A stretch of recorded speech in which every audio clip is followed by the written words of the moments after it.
All right, everybody, welcome to another wonderful episode of Strange Famous. I'm your host, Caroline Hutchison, owner of Medina Media Productions, and we are here at the home of Everything Frederick, 401 North Market Street, where you can buy local artisan works and crafts and all kinds of stuff. And I am joined by a very special guest today, Sam Newhouse. Hello. Wait. All right, so Sam is here. I have so many questions for him about his career, about where he grew up, why he chose to dive into politics at his ripe old age of 32. 32. I mean, that's pretty young to get into politics. So I feel like there's a big future for you in this field and in this world. So I'm excited to have you here. So Sam, thank you for joining me. Thanks for having me. Tell us a little bit about Sam, the growing up in, where did you grow up? And Yeah. Did you grow up in Frederick? Yeah, I did. I grew up Okay. in Newmarket. I'm living there right now too. Okay. I grew up in a suburb outside of Newmarket. My parents bought the house in 95 and have lived in it ever since. Okay. They were Frederick County public school teachers. They retired just before COVID. Thank goodness. That was a good time to retire. It for was. sure. It was. And then I wasn't as worried about them. I'm sure. And went to all my FCPS schools, started at Green Valley, Okay. then went to Urbana. I was in the Gifted and Talented program, but it's a Okay. special education program that's near and dear to my heart because without it, I would not have succeeded anywhere near to the level that I did. That's really awesome. It was really great. Then middle school, Newmarket Middle, high school, Linganore. Then after graduation, I enlisted in a reserve contract with the Marine Corps and okay. got accepted to go to Penn State. I chose to study film and communications. Nice. So then I was commuting back to Frederick to do my monthly weekend drill. So that's Okay. one drill session every month, 2 to 3 days. And then back to school, back to studying, back here to do drill, Yeah. back and forth. Then I got a job once I was out of college doing military family education, Okay. contracted research house out of Penn State called the Clearinghouse for Military Family Readiness. We had contracts from the Air Force and the Navy to do family programming, Okay. which was really important to our military because many of our service members are young parents, very young parents, and giving them tools to succeed is very important. I felt really special to be a part of that. I was doing a lot of editing and graphic design and laying out, spent about 2 years on just one aspect, the 5 to 8 year old video. Okay. I feel like I have a really good grasp of the best hypothetical way to raise a 5 to 8 year old kid. Based but- on your Yeah, based on watching the Nice. same educational program over and over and over again. Nice. And then I worked for Penn State, WPSU Penn State, which is Okay. the local PBS television station. Cool. I really liked working there. That sounds Really- like fun. I would love something like that, I have a feeling. It was a great team. You'd probably do good as both a producer and an editor because we had split producers and videographers, video editor and then producer. Okay. Which was great because then we could spend our time filming and editing and all of the all the coordinating that goes into media production. The could be- back and forth is a lot. Yep. Yeah. Yep. So That we makes had it easier. people specializing in that. And the last year I worked there, we won 2 broadcast television Emmys for our sports production. That we is did so cool. football and basketball TV shows. I was the show builder. Okay. So we'd take all the footage from all the teams, all of my internal editing teams. Okay. And it was my job to come in extra early Thursday morning and get everybody on the same page, compile all the footage, send it down to audio to be strung out, then then I was responsible for putting it back together, getting it to time, making sure all the ad breaks were in there, bringing all the producers, all the head honchos from the studio in, sit down, do our final run through, then burn it onto an archaic media format, take it down to our broadcast studio, and send it out for captioning. Wow. I did that every week for basically half the year, because it was the football show and then the basketball show. And that was great. That's so awesome. And like the experience and just like the knowledge of the operations and the whole process. Like, so I've published, like I produced and co-hosted a hunting TV show for 3 years. Oh. Right? So I produced it and I was hunting and self-filming a lot. Whoa. And then I edited the whole thing in a TV show. Oh my gosh. People don't realize how much time goes into editing a TV show. And then you have to have like, the run sheet has to be timed out perfectly for the commercials and all that stuff. So these are all things that I learned through Googling them.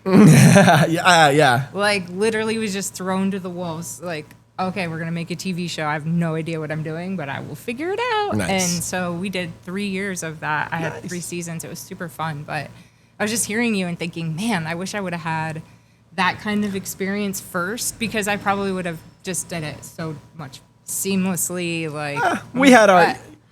Yeah, but it was great having a team. I mean, that's such a cool experience. I'm kind of jealous, honestly, but that's awesome. Good for you. Okay, so you were in film and all this stuff, and you're going back and forth to Penn State. So then I finished. So about the time I was working at the with the sports job, I finished my reserve contract. Okay. Honorably discharged. Did not Nice. take another contract because film often requires you to work on weekends. And I really wanted to focus on film and communications as a career. But so then I finished the contract, but then the athletics contract at Penn State was not renewed, and a whole internal reshuffling. Dang. And I worked at a different office for a while, and it was fine, but it was no longer the same team atmosphere, Okay. and we weren't doing the TV show anymore. So a lot changed. This is pre-COVID. This was actually During COVID. Yeah, during and after. So Okay. the reason that we most likely won the television Emmy was because the basketball show that year, that episode, was our basketball team and our videographer at March Madness when they shut it down. Oh. And that was like the first COVID shutdown event. So it was very newsworthy. Yikes. And to have that inside peak, very unique. So yeah, then it was really crazy. yeah. So then right, it was COVID, a lot of work from home, which for editing worked out pretty okay. We did a lot of drone videography because it was outside. Yeah. Definitely 6 feet apart Yep, from yep. everybody. And That's then so I had finished my contract. Then COVID had, basically ended, as much as it can. And then me and my partner at the time were looking to move to more directly East Coast. We have friends in New York City and New York and Massachusetts and Maryland. So we ended up looking for anywhere along the New Jersey transit lines. Okay. Because you can get into the city and into Metro Park and Easy in all the out. way down. Nice. Yeah, That saves so much money too. it does. Yeah. It does. And that's my worked experience out, in New yeah. Jersey is why I come back to Frederick and say, where the heck is our transit? Seriously. I worked in New Jersey. I got a little burnt out working corporate with the athletics department. And I wanted to turn my labor into direct action. So I started working for the New Jersey Morris County Habitat for Humanity Okay. as a driver and furniture mover. So we would Nice. go and pick up people's donated couches that they would give away to sell for the cause. Yeah. And I got to see a lot of affordable housing being built and how it was built, and talk to the architects and the builders at Habitat, and it was a really inspiring time. And then Shout out to Habitat, by the Habitat. way. Yeah, you guys I've are- talked to our Frederick Habitat too. They're doing good work. The spots over on West All Saints, they've got 4 or 5 buildings that are fully finished and needing homes. Okay. So That's pretty cool. yeah. I've volunteered to like go out and like scrape lead paint and do all that stuff that's for awesome. Habitat. That's awesome. Yeah, that was a lot of work, a lot of weekends. Back when my kids were younger, I would take them just to like give them experience to like see what it's like and look at like how other people are living, so you appreciate more the nicer things that you have, you know? Yes. So yeah, you understand that somebody had to work to get it to this point. And like not all of it is easy. Like life isn't easy for everybody, and you know, it's when you have an upper hand, it's good to give back. Definitely. You know? So yeah. Well, that's awesome. I didn't know that you did that. That's great. So so then keep going. So then the timeline continues. So then I did have injury.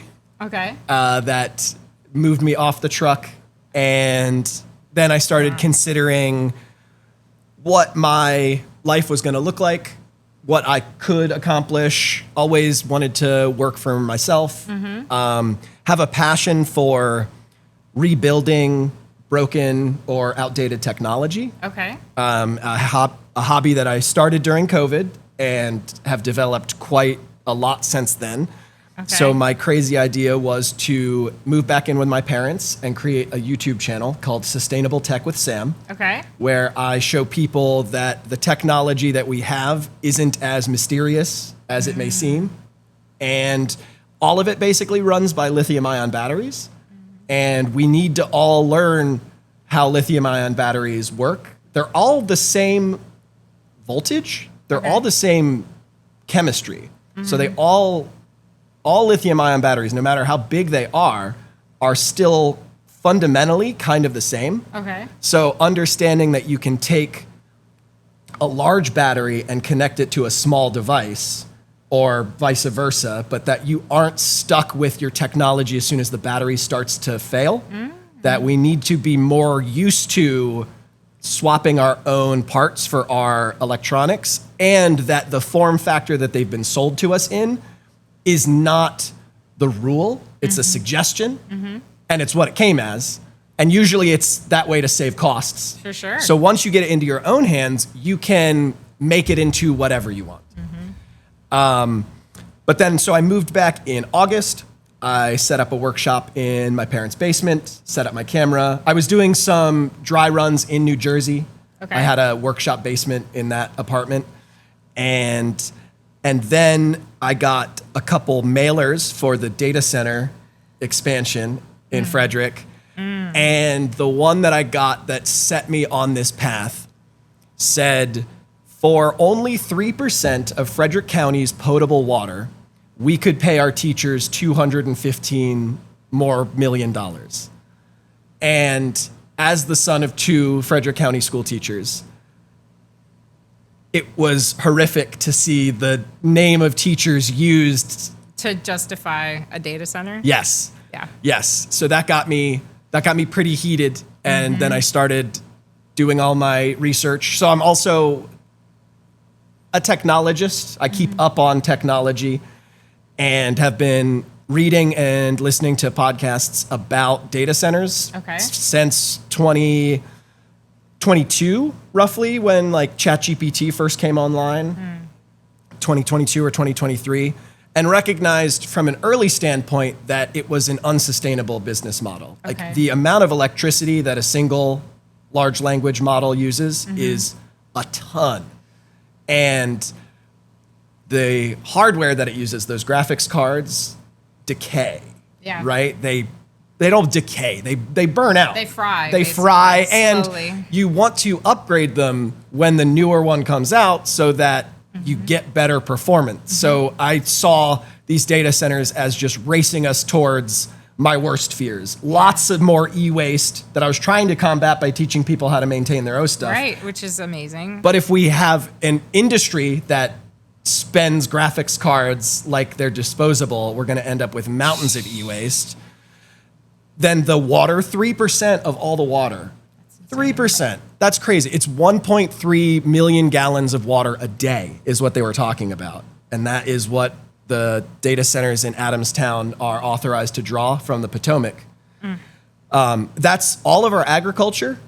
All of our agriculture uses, I think it's 11% of Frederick's water. and all of our livestock uses 1. So Yeah, put it right. in So perspective. so a So we could huge triple our livestock yeah if we didn't do the data center. absolutely. Well, and it would take as far as water. and consumption. it would, I mean, that would probably take less electricity. And it would generate revenue for And it would us in yes. a different way. And for farmers, Yeah. actual locals, instead of a corporation that's gonna Big pharma. Big farm. big farm. I mean, I grew up in Michigan, Midwestern girl, shout out to all the farmers because that's what I grew up driving tractors and milking cows every day. So for me, I feel like it's just sad to see so many small family farms just being completely bought out and mega farms pretty much coming in and taking over. And like the small farmers can't keep up with the changes in the prices for gas, for instance. Look at how much we're paying just to drive our car. Imagine you're filling up a tractor With diesel. And you have to do it to feed your cows, and you have to do it to spread the manure, and you have to like go and do all that. And then half of the grant money that they used to get for seeds, for fertilizer, all that kind of stuff was taken.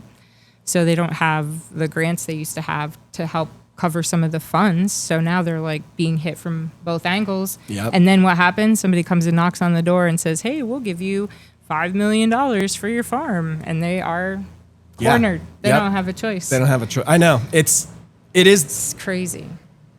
It's an extension of the corporatization of everything, unless you have, I guess, small farmers who have very narrow profit margins and don't have a lot of like they have a lot of capital, but it's on the farm, right? It's not like liquid. Yeah, it's not liquid, and it's not investment capital, it's maintenance capital.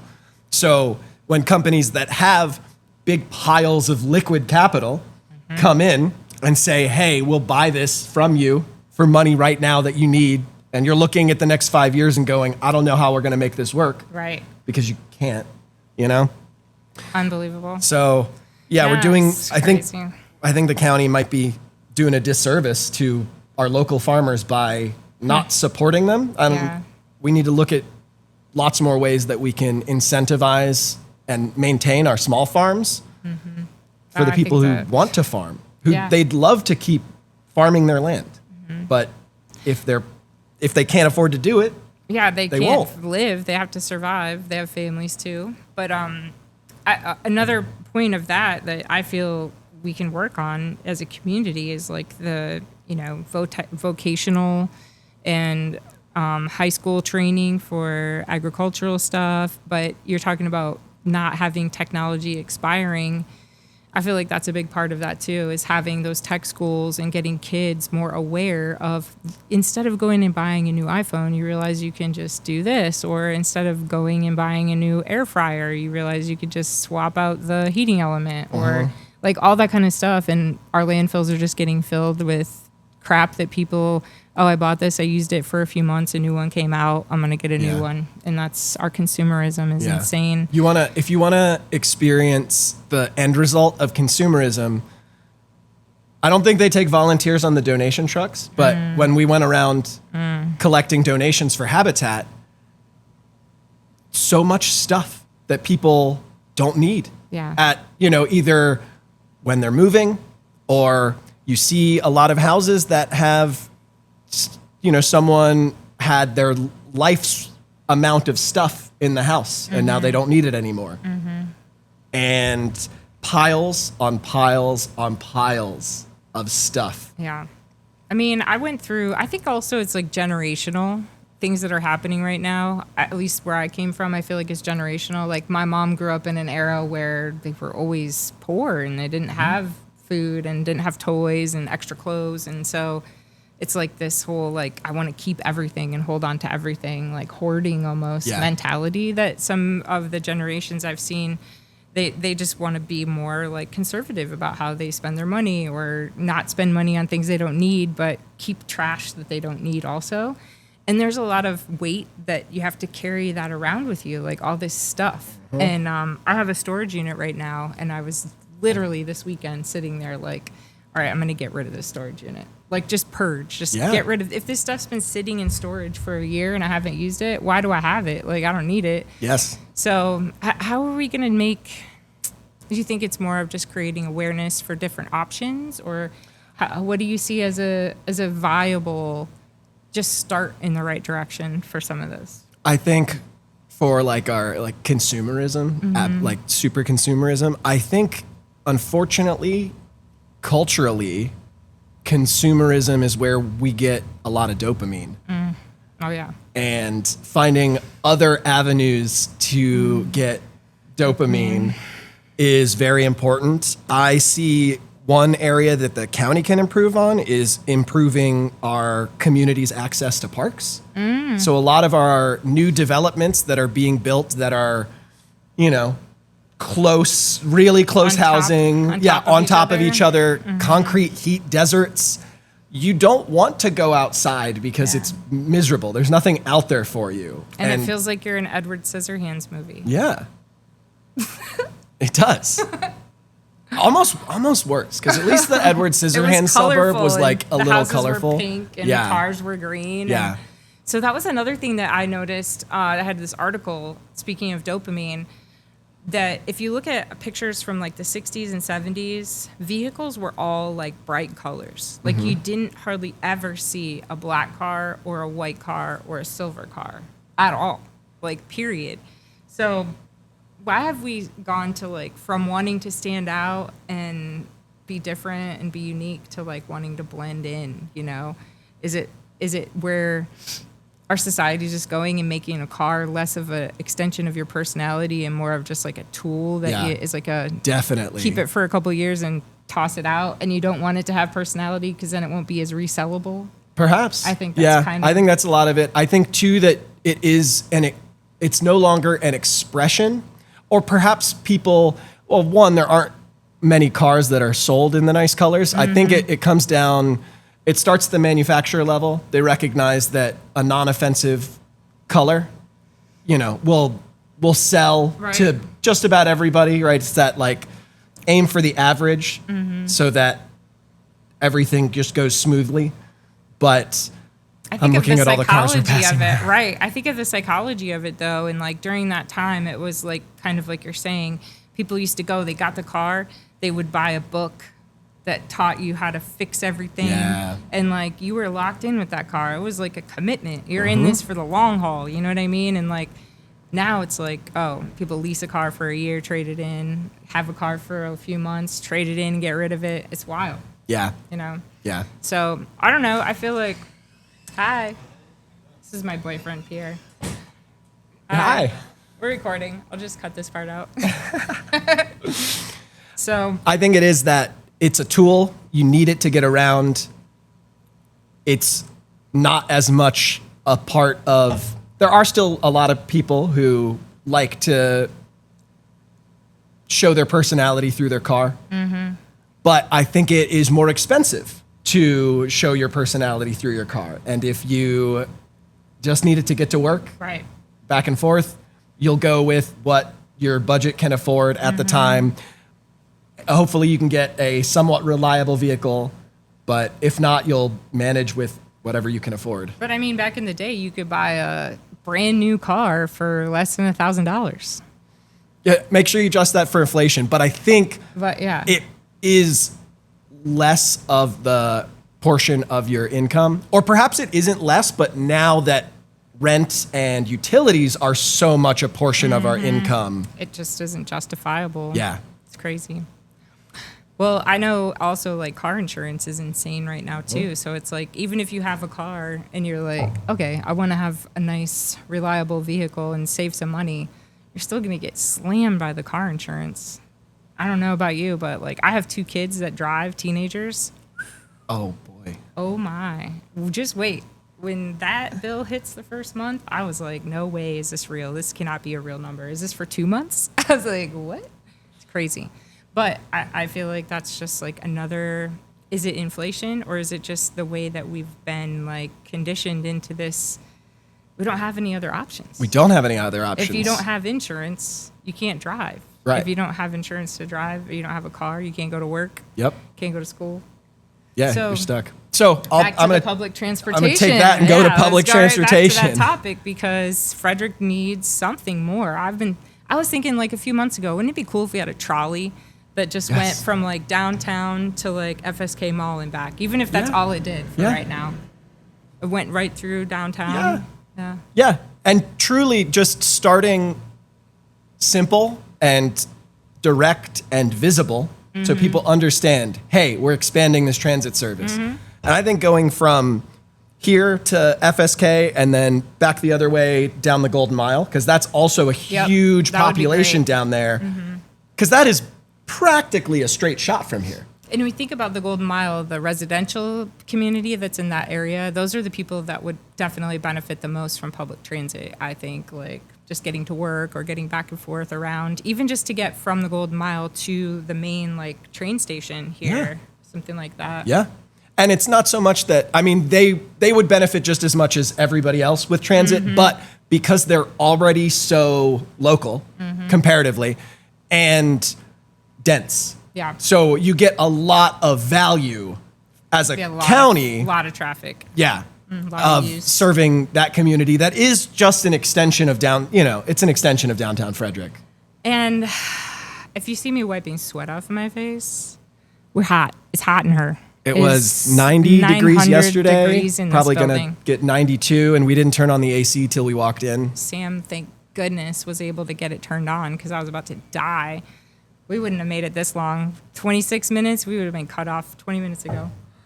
But I always give a shout out to Joy Convenience, who's right across the road. They're not sponsoring the podcast yet, but I feel like if I keep doing this, maybe eventually they will. Yeah. You know? Yeah. Like, hey, Joy Convenience. That's where I got my Red Bull this morning. So, topics that you think in your campaign are the most pressing matters, obviously data centers.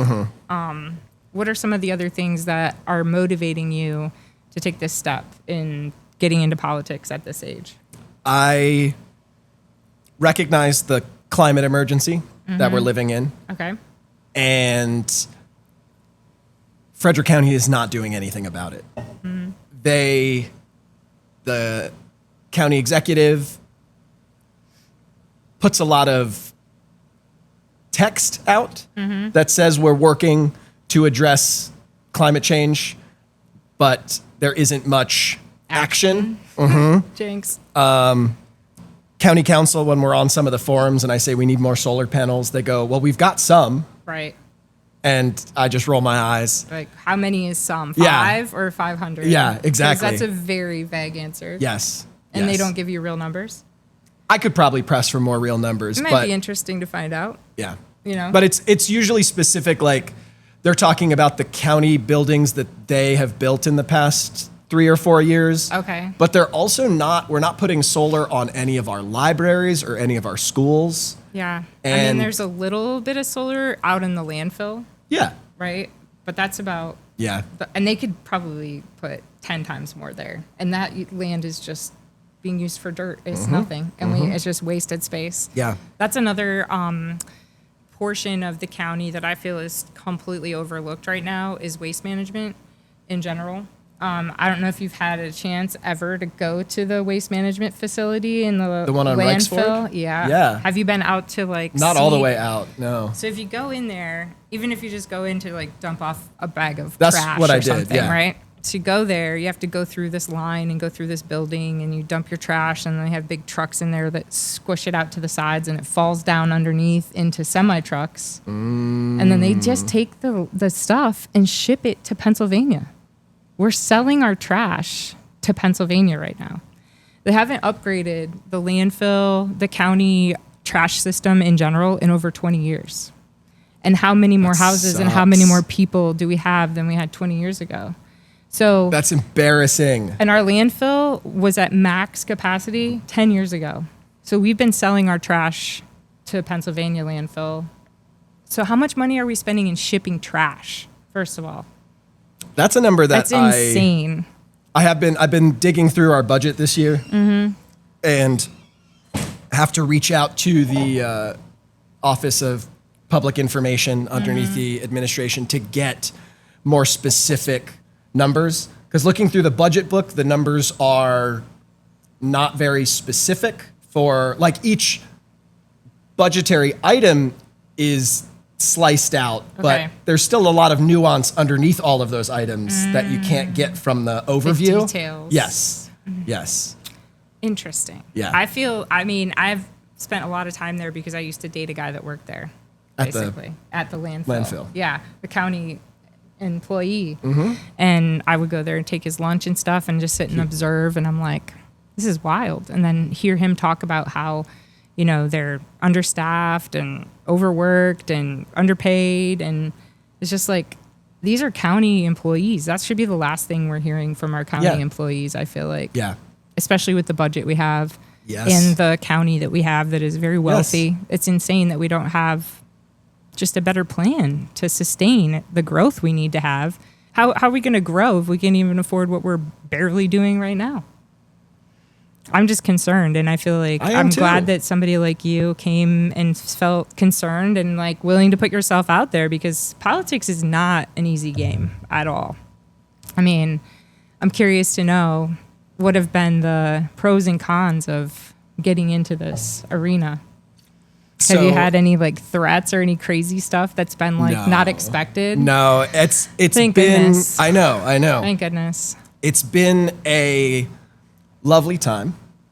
You're so sweet. Look at that. Well, truly, you know, I've done some truly hard things, and Frederick County is full of wonderful people. So when I go to political events or invite people, either, you know, inviting them to come see me or meeting them at a local event, or even when I'm knocking on doors and talking to people about their concerns and the election, it's always pleasant. That's so nice. It's a lot of work, but it has been overall a pleasant experience. Now, this is the campaigning aspect of it. Right. It's a very different skill. I was told this by one of the former and soon to be again DCC members. Okay. That campaigning is a totally different skill set than doing actual governance. I can imagine. And that, I mean, that's absolutely true, because actual governance on a county council level is finding rules inside our code that you can amend to ideally make a positive change. And that's totally different than going around and meeting lots of people and trying to get them to like you. Yeah. And I don't care if they like me particularly, but showing them what I'm fighting for. Yeah. And like what I'm your agenda, yes, I should say. Yes. And Believe it is in you. It's environmental justice. I want to get everybody access to green spaces and parks. We need to recognize how important all of our existing green infrastructure is, and that's every tree that turns our air back into breathable oxygen. It's all of our little micro ecosystems that have come out of, you know, urbanization that oftentimes get forgotten and totally bowled over once again in the name of development at all costs. I recognize one of the development problems we have in Frederick that ties in with density is our parking minimums. We have a minimum 1 car per person, I think up to 2 people for buildings. And then if you have more bedrooms, it's like 1.5 times the amount of extra bedrooms. Okay. So a lot of our suburban development is much more sprawling than it needs to be, and much more of a heat desert, and takes up much more land than it needs to because of all the parking requirements, which you can't get rid of that without having a good public transit to offset it. Because people need to get to work. Yeah. So it needs to go hand in hand. You can increase healthy density if you also increase public transit, and increasing suburban density and urban density can help you save your ecosystem and preserve your environments. So interesting. Like I had told you before we started shooting that I interviewed Diane Fouché a few weeks ago, and you know, she's running for a different spot than you, obviously, but also you guys both have very similar like passions for the same things. And I'm hoping that by doing some of this talking with you, talking with her, I can try to get people to see, like, just because you're a Republican or a Democrat or nonpartisan or whatever your goal is for your personal agenda, doesn't mean that you can't see eye to eye on certain topics and come together, because I'm pretty sure, like we agreed, that's what it's going to take for things to actually start changing, is for us to work together as a party, not individuals with an individual agenda. One of the problems I see is money, obviously. So you've got builders that are, on the board agreeing to make changes for our community, but they're also benefiting financially from those changes. So the conflict of interest, I feel like, is just overlooked because people are getting paid. And I feel like if we actually dug into some of those topics, like people getting free gazebos and things like that, like, where's this money coming from? Where's it going? And do these people really even have a spine? Do you really have morals? I mean, honestly, like, so I'm not the type of person to be scared. I hope that makes somebody really upset that I just said that. And I hope you come in the comments and call me out and whatever, because that's what I'm trying to do, is create awareness, create a real perspective, real people, real local people like Sam who care, giving his time, dedicating his name. Putting your name out there is not an easy thing to do. It takes real courage. So I commend you. Thanks. Obviously. I'm grateful to be a part of, your journey in this whole arena. I think it's so interesting, and I think there's some changes that need to be made a priority in Frederick right now. Are there any other, I guess, hot topics?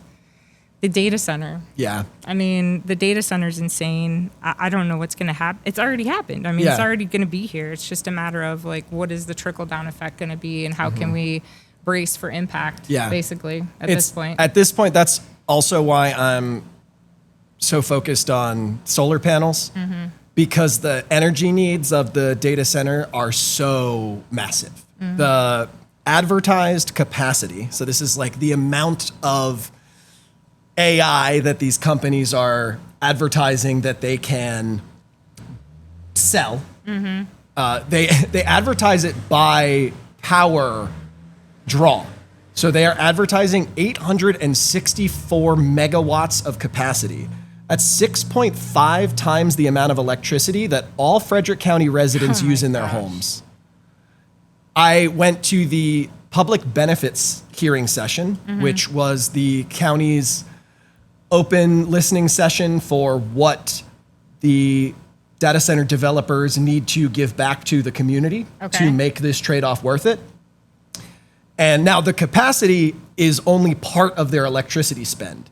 That is only the cost to run the graphics cards, to churn AI. They still need cooling electricity. They still need lighting electricity.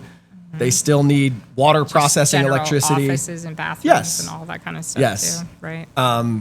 So at just taking the 864 megawatts, it would take, now you have to take the solar panel, and so it's going to be an acreage of solar panels, but you have to multiply it by 3, because you could get 864 megawatts of power with roughly 2,000 acres of solar, but that would only work during daylight. Right? So these are operating not cloudy days. Not cloudy days. And these are operations these data centers want to operate for 24 hours a day nonstop. So you would need minimum 7,400 acres of solar panels to offset just the data center electricity draw. So I made a pitch that is what the data center companies need to buy Frederick County, is 7,400 acres of solar panels, and then the county can just give it out. Right. Because it doesn't matter where it goes. It just has to directly contribute to our energy grid. Right, just to feed it. Yeah. So we don't have to keep drawing so much. Yeah, and so we don't have to keep paying PJM to keep upgrading the power lines to keep serving the data centers.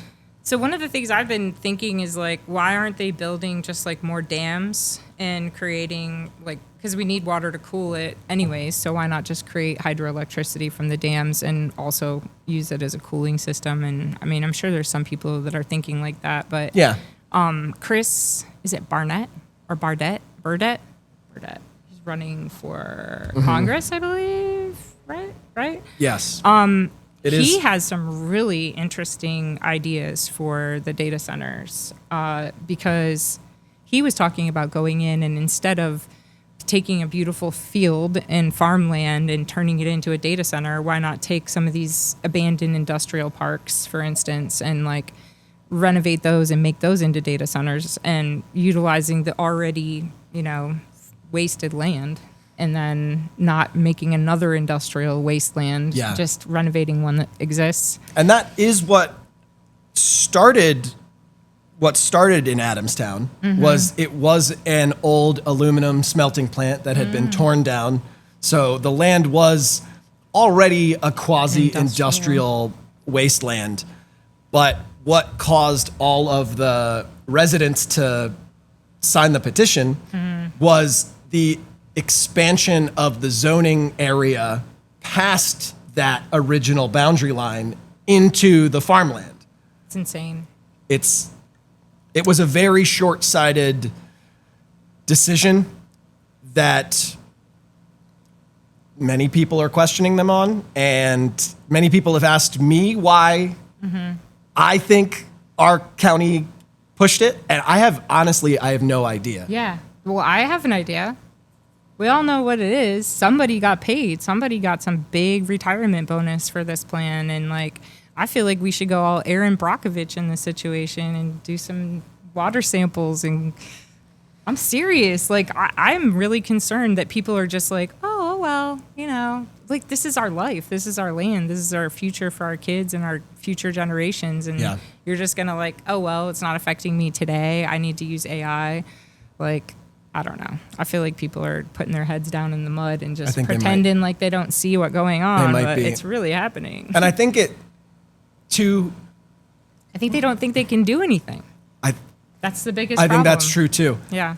And I don't know if that's a cultural thing, if we've been sort of conditioned that way, or if it's that everything that people have tried to do has turned out to be so little. But it's a marathon. Right. You got to keep working at it. Yeah. And haven't you seen Bug's Life? Do you remember Bug's Life? Do you remember what happened to the grasshoppers? Eventually, the ants, even though the grasshoppers were bigger and stronger, when the ants teamed up, freaking grasshoppers didn't stand a chance. You know what I mean? And that's what we need to realize is we're ants. Yeah, we're small. But we are very powerful if we unite forces. And that's why I was saying, I would love to invite a panel.